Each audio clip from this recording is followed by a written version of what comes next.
parler des principales conclusions qui ressortent du rapport du groupe de travail 3 sur la gouvernance de l'élimination du CO2, le décès. Je vais partager mon écran avec vous. Le message principal est le suivant. À moins que l'on réduise immédiatement les émissions importantes dans tous les secteurs, nous ne pourrons pas atteindre le réchauffement à 1,5 degré. Et une action climatique accélérée est essentielle pour le développement durable.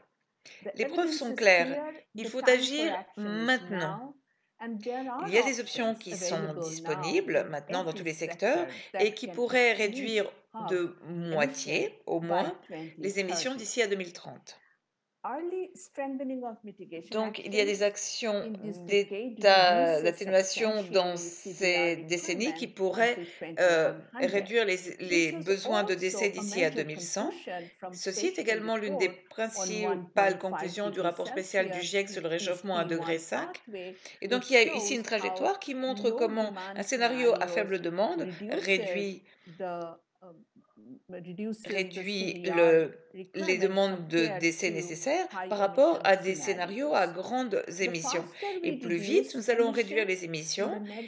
dans la décennie à venir, moins nous aurons besoin de dépendre du CDR,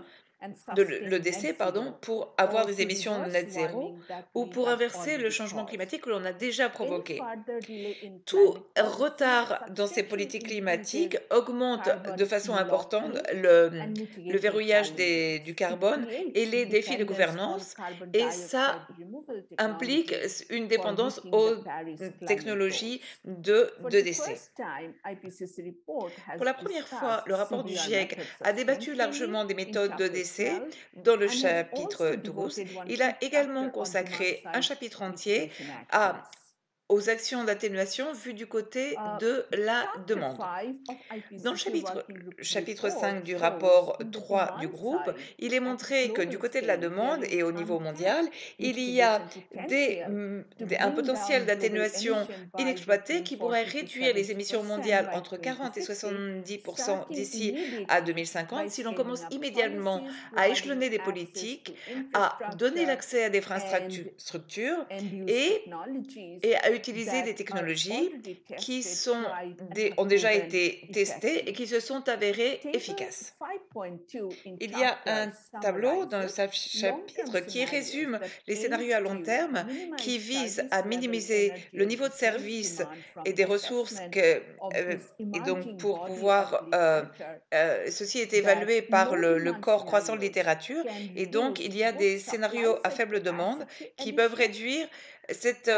le besoin pour cette capacité et le besoin pour le captage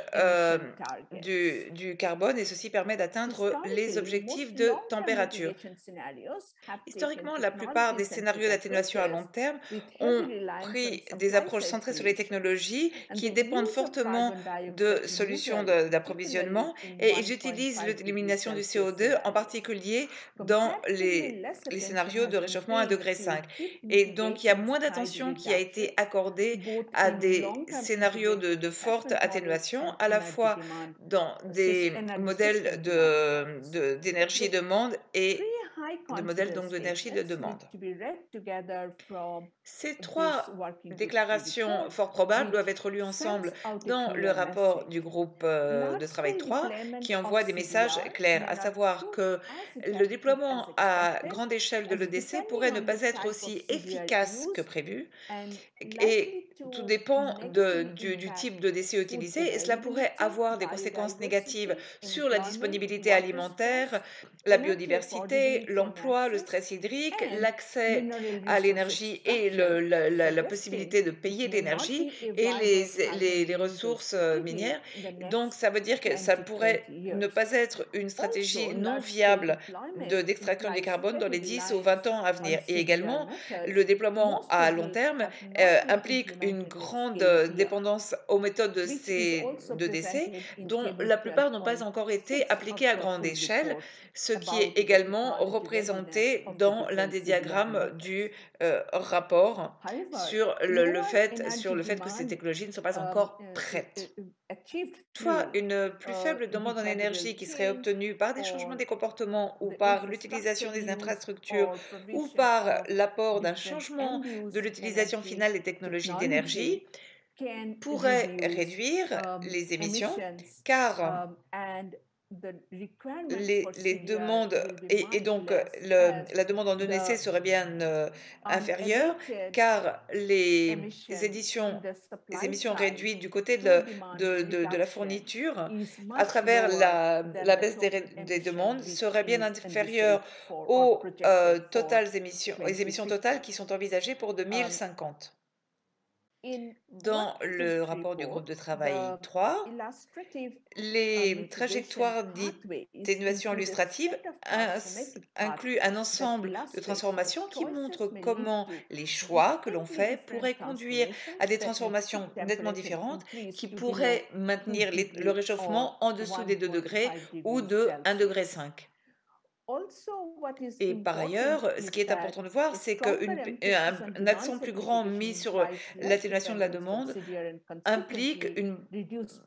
moindre dépendance à l'EDC et donc une moindre pression sur les terres et sur la biodiversité. Les résultats du modèle montrent un scénario de faible demande et dans le scénario de faible demande, les différentes stratégies d'atténuation pourraient conduire à l'élimination progressive de la dépendance aux combustibles fossiles et du besoin pour le décès au long de ce siècle. Et donc, de nombreux de ces défis, dont la dépendance à l'égard de l'EDC et la forte pression qui s'exerce sur les terres et sur la biodiversité et sur la dépendance à la technologie, qui suppose un effort d'investissement initial, diminue fortement dans ce modèle qui préconise donc une moindre utilisation des ressources. Comme on le disait, c'est des scénarios où il y a un changement du développement général en vue de la durabilité. Et ceci, pourquoi? Le captage direct du carbone dans l'air et la bioénergie avec captage et stockage de carbone, la BECS, apparaissent à différents degrés dans la plupart des trajectoires, mais pas dans les scénarios à faible demande. Toutefois, et atteindre des émissions net zéro de CO2 à l'heure actuelle est impossible sur le plan technique, mais de nombreux pays se sont fixés des objectifs de net zéro, ce qui en fait veut dire que l'EDC va être nécessaire pour contrebalancer des émissions qui ne peuvent être complètement éliminées. Donc ici, on montre les émissions sectorielles de gaz à effet de serre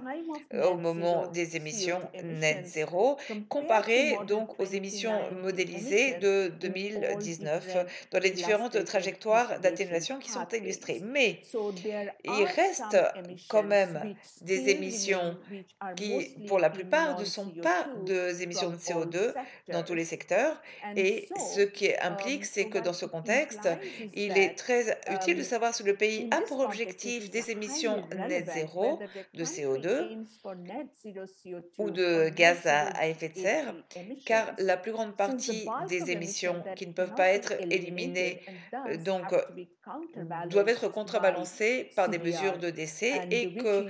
ce ne sont pas du CO2, et y compris celles de l'agriculture. De ce fait, pour être une réalité, le potentiel d'atténuation, et il est primordial pour ceci d'examiner vraiment les risques et l'utilisation de l'EDC et de faire très attention aux actions à court terme et également d'établir des intentions à long terme et de faire bien entendu une surveillance très stricte. Pour ceci, le rapport du groupe de travail 3 offre une évaluation détaillée sur ce que l'on sait et sur ce que l'on ne sait pas sur l'élimination du CO2. Certaines mesures comme le boisement, le reboisement, la restauration de tourbières et de zones côtières et l'amélioration de la gestion forestière peuvent améliorer l'emploi et les moyens d'existence locale quand cela est géré de façon adéquate. Et même si surtout si nous sommes capables d'appliquer des méthodes de décès comme le boisement, si nous sommes capables de le faire vite et de façon sérieuse, mais il y aurait quand même besoin de temps pour pouvoir éliminer tout le carbone. Donc, le décès n'aidera qu'à et, éliminer les éliminations si ça s'utilise comme complément et ça ne pourra pas remplacer une élimination drastique des émissions dans toutes les régions. Et donc, pour examiner cela, le groupe de travail 3 aborde le décès et sa gouvernance et il dit très clairement qu'il est important de débattre ceci entre les stratégies d'atténuation disponibles et donc il est crucial d'être plus ambitieux et d'augmenter l'atténuation dans cette décennie en utilisant toutes les options connues et le déploiement à grande échelle de l'EDC fera face à d'importants défis de durabilité et de viabilité, mais toutefois, on ne doit pas oublier qu'une moindre demande d'énergie permet de réduire les émissions entre 40 et 70% à l'horizon 2050, alors que, et avec une moindre dépendance aux méthodes de décès, bien que l'on sache qu'il faudra quand même, on aura besoin de l'EDC pour pouvoir contrebalancer les émissions qui sont difficiles autrement à réduire. Merci beaucoup pour votre attention.